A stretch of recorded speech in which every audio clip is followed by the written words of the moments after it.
Linux. Muitas pessoas se interessam pelo Linux por conta do melhor desempenho, do controle, da experiência de usuário ou até mesmo porque perceberam que preferem pisar em mil pregos do que usar o Windows. E um dos lados bons do Linux é que você basicamente controla tudo que está no seu computador.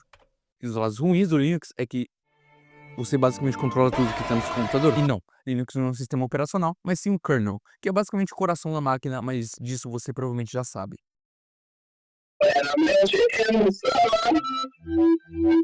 Welcome to the rice fields, motherfucker! Eu tô ligado que quando você fala em Static Linux, as pessoas já associam com Rising, que pra quem não sabe, Rising é um termo que traduzido literalmente significa arrozar. Mentira, eu acabei de inventar isso. É um termo que significa basicamente tunar seu PC pra deixar ele mais bonito. E que no Windows é bem difícil, o máximo que tu pode fazer nele é, sei lá, trocar o tema de papel de parede e pronto. Agora você tem um belo papel de parede e um tema escuro. Agora é só vender seus dados pra Microsoft. Mas no Linux, se você quiser, tu pode literalmente meter na área de trabalho coisas que nem deveriam estar ali, justamente porque fica mais bonito. Tá, talvez isso não devesse estar aí mesmo.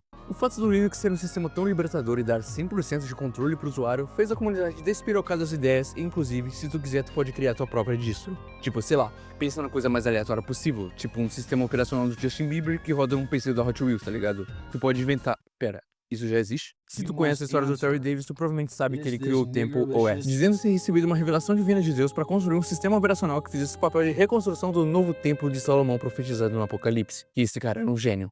E o Resto já é tão presente na comunidade de Linux que temos até subreddits somente disso, onde as pessoas postam suas customizações e, é sério, cada uma é mais bonita do que a outra, não tenho o que dizer mais a respeito. Inclusive, recentemente descobri o canal dessa pessoa aí, vai estar na descrição se te interessar. Ele basicamente faz diversas customizações, uma delas sendo uma versão Fruitgear Aero do Linux. E, sinceramente, eu nunca tinha visto uma interface tão satisfatória antes.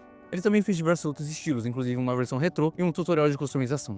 Recomendo, vale muito a pena dar uma olhada caso você se interesse em ficar 32 horas dentro de casa sem ver o sol para poder deixar sua área de trabalho bonitinha tocando breakcore. E por algum motivo os usuários de Linux parecem ter uma obsessão com garotos de anime, eu não consigo entender.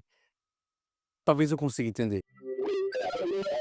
Se você não sabe o que é um ThinkPad, tu provavelmente deve ser bem novo na comunidade de Linux, ou talvez nem esteja familiarizado. Mas os ThinkPads é uma linha de laptops portáteis. Laptops portáteis? É uma linha de laptops produzida pela Lenovo.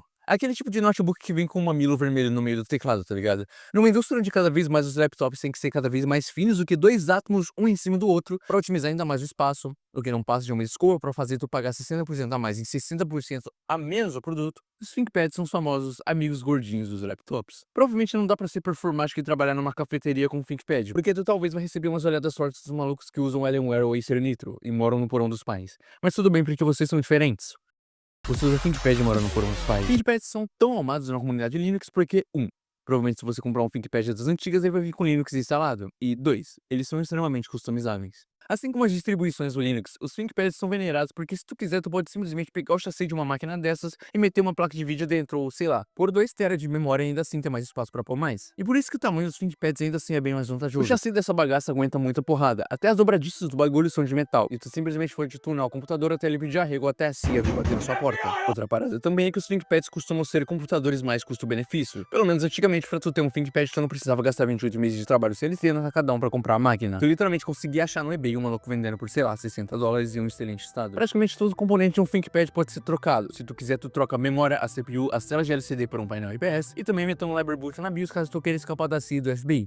Por motivos legais, isso é uma sátira. E até dá pra mudar o teclado de um ThinkPad por outro de outro modelo e sim, dá pra fazer funcionar. E se tu se interessa por essa parada de ThinkPads, recomendo o canal do James Schultz, que se tu não conhece, ele era aquele moleque que aparecia no feed do YouTube volta e meia estudando por 10 horas todo dia. Maluquice. Mas ele tem um dos canais mais legais sobre tecnologia, programação Linux, ThinkPads e acho que vale a pena dar uma olhada. Novamente vai estar na descrição. Sim, os ThinkPads são parte fundamental da estética Linux porque eles justamente são um membro importante da comunidade que merecem todo respeito e apreciação. Porque quando tu vê todas as mudanças e as customizações do ThinkPad e mistura tudo isso com a flexibilidade de um Linux e garotos de anime, tu basicamente cria o mais lindo computador que roda Minecraft pirata e Roblox a 990 FPS.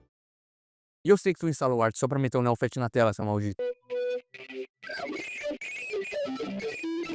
A comunidade Linux, por algum motivo, é muito saudosista e gosta muito da tecnologia do passado, que provavelmente se tu habita nos ecossistemas do TikTok e Instagram, tu deve conhecer que as pessoas estão saindo da mídia digital e migrando pra mídia física novamente. E talvez isso seja mais por uma fadiga da conveniência que a mídia digital vem dando pra gente. Hoje em dia, seu celular é uma câmera fotográfica, um MP3, um toca-discos e tudo mais. Deixou de ser uma necessidade e um desejo e passou a se tornar uma obrigação. E isso acabou sendo um problema para as pessoas que buscam produtividade, porque tudo tem sido tão otimizado a ponto de deixar tudo tão dopaminérgico que você tem que ficar grudado no seu celular. Por algum motivo, os usuários de Linux adoram tecnologia antiga. Talvez porque os remanescentes de um tempo mais simples seja bem mais atraente para nós que buscamos mais produtividade, privacidade e menos conveniência. Tanto é que até hoje tivemos a onda de Fruitigera Aero ou o Glossy Design, que é uma tentativa desesperada de voltar para tempos mais simples e mais nostálgicos, onde o maximalismo reinava e o minimalismo nem tinha espaço.